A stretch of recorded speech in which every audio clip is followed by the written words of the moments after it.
Hello students, आप सभी का स्वागत है एचपी स्टडीज में। तो आपको इन्फॉर्मेशन तो मिल गई होगी कि HP SCB Himachal Pradesh state cooperative bank के असिस्टेंट मैनेजर की इंटरव्यू डेट्स जो है वो आउट हो चुकी है। सो 169 कैंडिडेट्स को ये इंटरव्यू कॉल लेटर जो है वो गया होगा। सो अगर किसी ने अभी तक जो है वो इंटरव्यू कॉल लेटर डाउनलोड नहीं किया है तो उसको जरूर डाउनलोड कर लें और तारीख देख लें कि कब आपका इंटरव्यू है। नए साल में नई शुरुआत के साथ आपका इंटरव्यू होने वाला है। 4 तारीख से 10 तारीख तक, जितना मैं जानता हूँ, जितने हमारे पास जो बच्चों का इंफॉर्मेशन आया है, 4 तारीख से लेके 10 तारीख के तक जो है वो आपका ये इंटरव्यू जो है वो होने वाला है। ठीक है।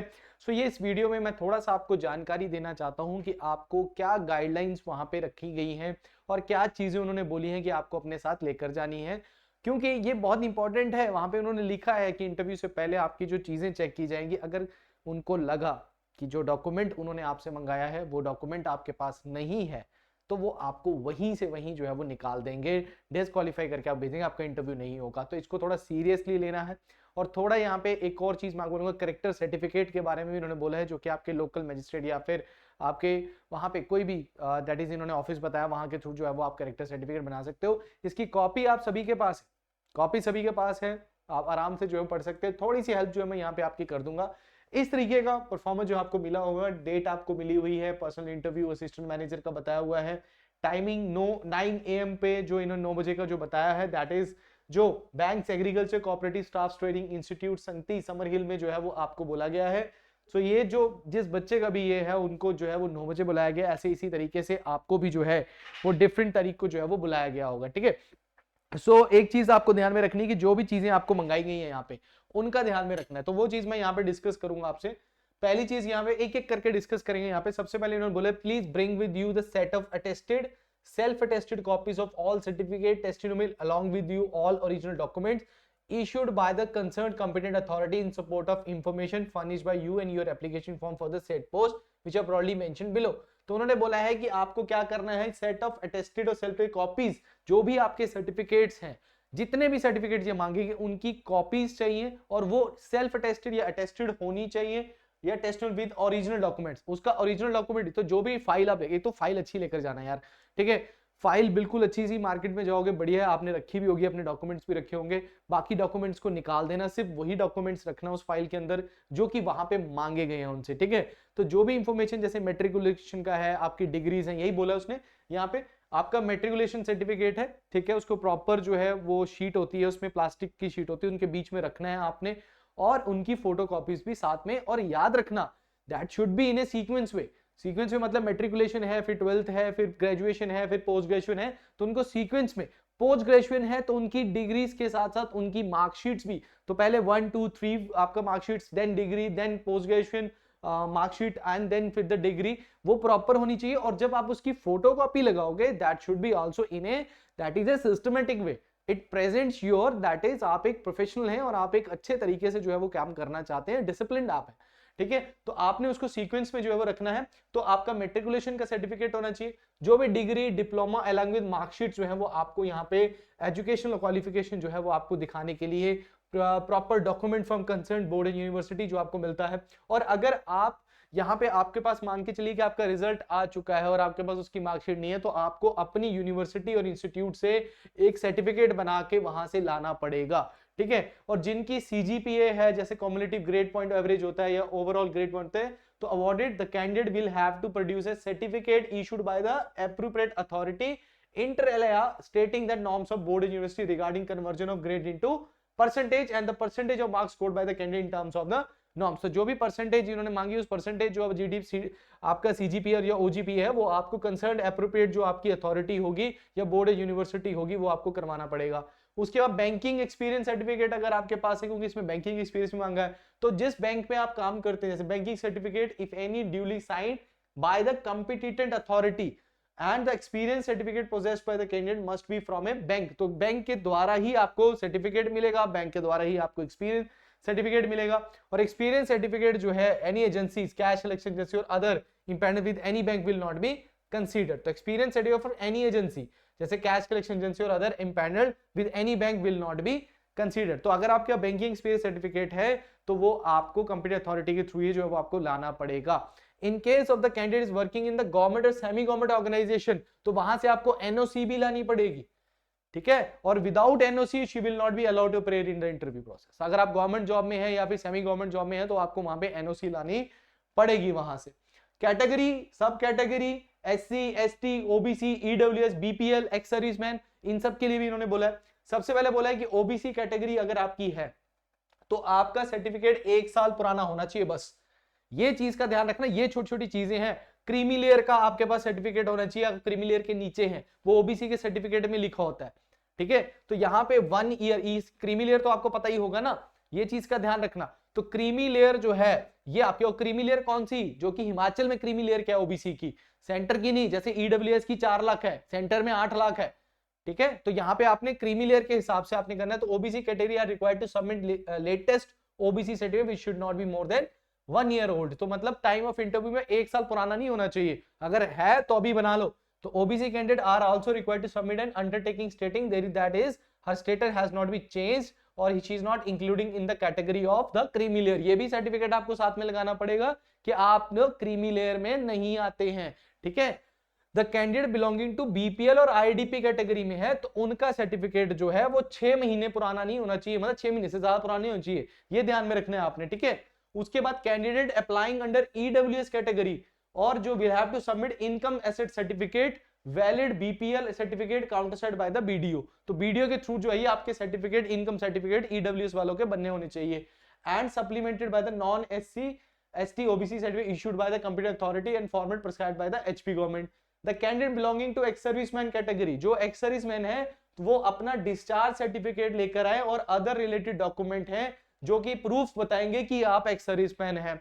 उसके बाद candidate belonging to PWD person with disability, तो वो एचपी होगा have not less than 40% disability, 40% से कम नहीं होनी चाहिए और उनको भी एक प्रूफ और सर्टिफिकेट जो है वो कंसर्न कॉम्पिटेंट अथॉरिटी के थ्रू जो है वो लाना पड़ेगा। उसके बाद bonafide Himachali certificate in case of reserve category candidates. आपको पता है कि आउटसाइड के भी जो कैंडिडेट्स है वो यहाँ पे भर सकते हैं इस फॉर्म को।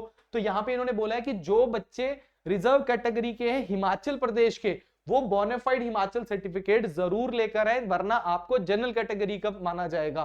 तो ये बड़ा इंपॉर्टेंट है रिजर्व कैटेगरी के सभी बच्चों के। So latest character certificate from a responsible officer, character certificate जरूर लाना है आपने from a responsible officer issued by the executive magistrate in whose jurisdiction the candidate resides और gazetted officer of government state और सेंट्रल सेमी गवर्नमेंट और organisation. उसके बाद copy of call letter तो आपको लेकर है duly signed by the candidate along with the 2 recent passport size photographs. ये ध्यान रखना, एक एक चीज जो मंगाई ये आपकी लाइफ के ऊपर है, तो आपने इसमें कोई भी, आपने अभी से अभी अपनी फाइल तैयार करना शुरू कर दो। डेली पढ़ो अपना, इसको डेली पढ़ना है आपने कि भाई डेली देखना कि भाई क्या चीज है। एक बार लिस्ट बनाओ, एक प्रॉपर लिस्ट बनाओ कि क्या क्या मांगा हुआ है, टिक करो, एक अपने बेड पे रखो, सामान रखो पूरा सजा के, भाई ये मांगा है, ये सिस्टमेटिकली, ये इस तरीके से। लास्ट दिन में मत छोड़ना, कुछ भी नहीं छोड़ना है आपने लास्ट दिन में। और अभी अपनी हेल्थ का ध्यान रखना स्टार्ट कर दो। कोई जुकाम नहीं होना चाहिए, कोई बुखार नहीं होना चाहिए, कोई फालतू की बाहर की चीज नहीं खानी है, ठंड नहीं लगनी चाहिए। बड़ी चीजें मैं बता रहा हूँ, ये मैटर करती हैं। यहाँ पे भी हंसोगे थोड़ा सा कि भाई सर क्या बोल रहे हैं, क्योंकि इंटरव्यू के टाइम में मैं नहीं चाहता कि आप लोग वहां पे जाके बीमार हो जाएं, आप बीमारी में जाएं, आपको जुकाम लगा है, आप बार बार अपना दैट इज उनके सामने छींके मार रहे हैं आप, या फिर आपने नोज रखा हुआ है, वही बार बार रुमाल लगा रहे हैं, ठीक है, खांसी हो रही है तो बार बार खांसी कर रहे हैं। अपनी सेहत का ध्यान जो है वो आगे आने वाले आपने 10-15 दिन जो है वो अच्छे से रखना है आपने, ठीक है। तो यहाँ पे इन्होंने बोला है कि आपको पासपोर्ट साइज फोटोग्राफ चाहिए, currently valid photo identity proof, जैसे ये नॉर्मल जो हम जब भी किसी पेपर में जाते हैं तो जो चाहिए होता है वो लिखा हुआ है।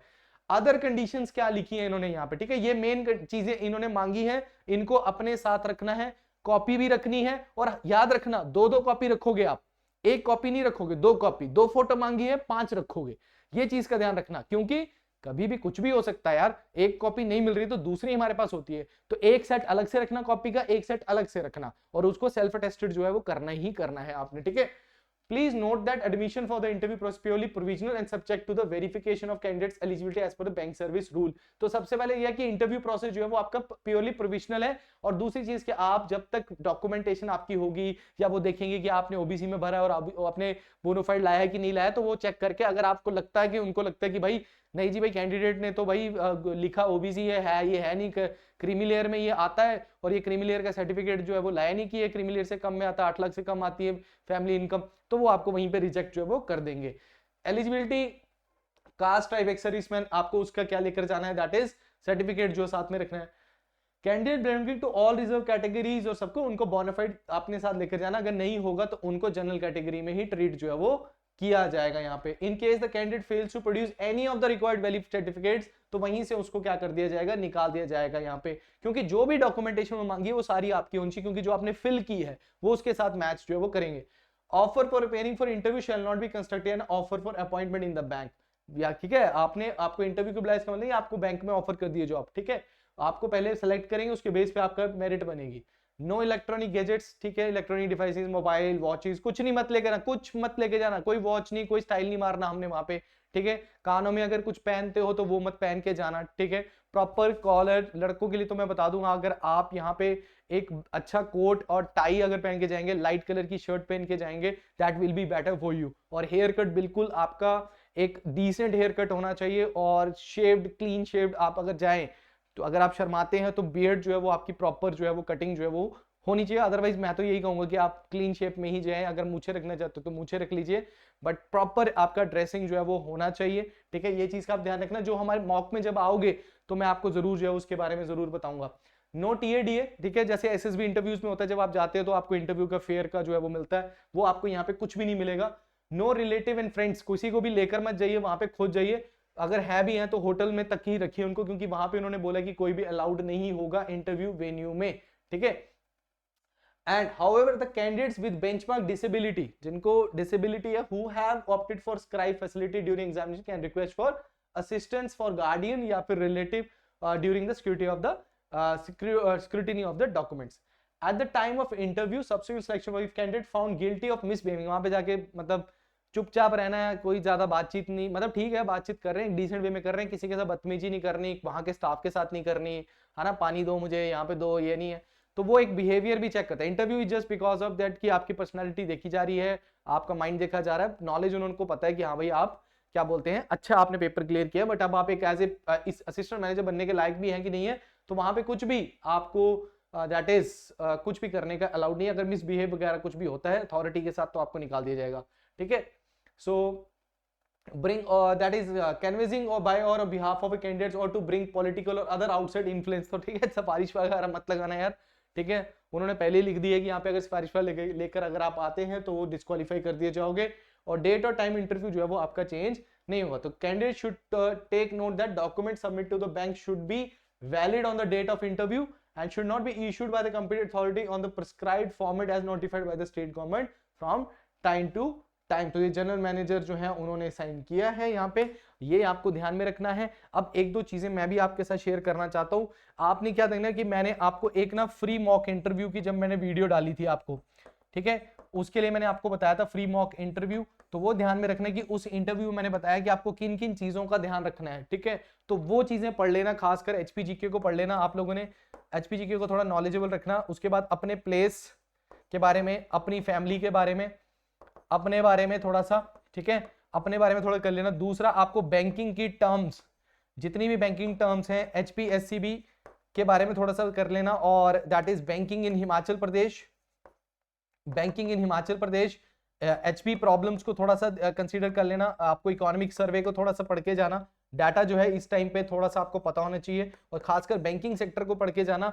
और बैंकिंग की टर्म्स जितनी भी दैट इज इंडिया में टर्म्स आती है, और इंडिया का अभी रोल जो है, बैंकिंग का क्या रोल रह रहा है, या मर्जर हो रहा है, ये सारी प्रॉब्लम्स जो बैंकिंग की प्रॉब्लम्स हैं उनको सॉल्यूशंस और बैंकिंग की टर्म्स, ये खासकर आपको जो है वो ध्यान से करना है, ठीक है। तो हम जो भी बच्चे हमारे से जुड़े उनको मैंने बोला है कि एक रॉ मॉक जो है वो हम आपका करवा देंगे, उसके बाद आपका फाइनल पैनल के साथ जो है वो मॉक होगा, तो ठीक है। तो जो भी बच्चे ऐड हो चुके हैं वो ध्यान में रखने की रॉ मॉक का अगर आप करवाना चाहते हैं तो बता दें हमें पहले, मंडे ट्यूसडे से आपका वो स्टार्ट जो है वो हो जाएगा आपका, ठीक है। सो आज के लिए इतना ही है, इनको ध्यान में रखना थोड़ा सा। मैंने जो जो चीजें आपको बताई हैं वो भी है, और जब हम पर्सनली भी जब हम आपका मॉक करेंगे तो उसमें भी मैं आपको बताऊंगा क्या क्या चीजें आपको करनी है। तो आज के लिए इतना ही है, थैंक यू वेरी मच और ऑल द बेस्ट। और अच्छे से अपनी तैयारी जो है वो इन 15 दिनों में कुछ नहीं है, सेहत का ध्यान रखना है, सिर्फ और सिर्फ अपने पे फोकस करना है, क्वेश्चंस पे फोकस करना है। Thank you very much, all the best.